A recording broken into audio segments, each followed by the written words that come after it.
Zero Malabar സഭയിൽ എറണാകുളം അങ്കമാലി രൂപതയിൽ വിവാഹം ജന അഭിമുഖ രീതിയിലാക്കുകയാണ്.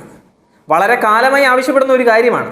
ഇപ്പോൾ അങ്ങനെ ആക്കാമെന്ന് സഭാ നേതൃത്വം, അതായത് മാർത്തട്ടിലും മാർ പാമ്പ്ലാനിയും വിമത നേതാക്കൾക്ക് ഉറപ്പ് നൽകി എന്നുള്ളതാണ് അരമന രഹസ്യം.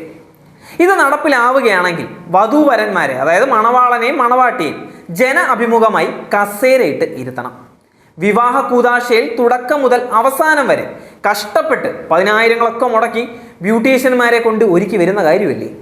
ജനങ്ങൾ അവരെ നന്നായി ഒന്ന് കാണാനുള്ള അവസരമാകും.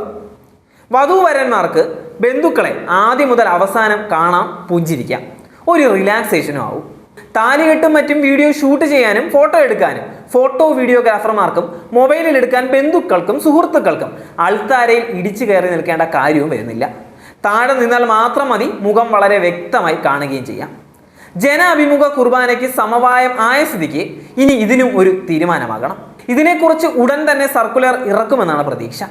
ഈ മാസം 31-ാം തീയതിക്ക് മുൻപ് സർക്കുലർ ഇറങ്ങിയില്ല എങ്കിൽ പ്രക്ഷോഭ സമര പരിപാടികളുമായി രംഗത്തിറങ്ങാനാണ് വിമതരുടെ തീരുമാനം. ജനങ്ങൾ എന്തിനാണ് മണവാളന്റെയും മണവാട്ടിയുടെയും പിന്നാമ്പുറം കാണുന്നത്? അവരുടെ മുഖശ്രീ കാണട്ടെ, ഒരു പുതിയ തുടക്കമാകട്ടെ, പുതിയ വിവാഹ ശുശ്രൂഷാക്രമമാകട്ടെ. ഇത് കഴിഞ്ഞാൽ ഇനി ഉടൻ ശവസംസ്കാര ശുശ്രൂഷയും ജനാഭിമുഖമാക്കണം. മൃതശരീരം പെട്ടിയിൽ കിടത്തി കൊണ്ടുവരാതെ ജനാഭിമുഖമായി ഇരുത്തി ശുശ്രൂഷ നടത്തണം. അതുകൂടി ആവട്ടെ. വിവാഹ ശുശ്രൂഷ നടത്തി കിട്ടിയിട്ട് മതി ശവസംസ്കാര ശുശ്രൂഷയുമായി സമരരംഗത്ത് ഇറങ്ങുന്നുള്ളൂ എന്നതാണ് ഒരു വിമത നേതാവ് ക്രിസ്ത്യൻ വോയിസിനോട് പ്രതികരിച്ചിരിക്കുന്നത്.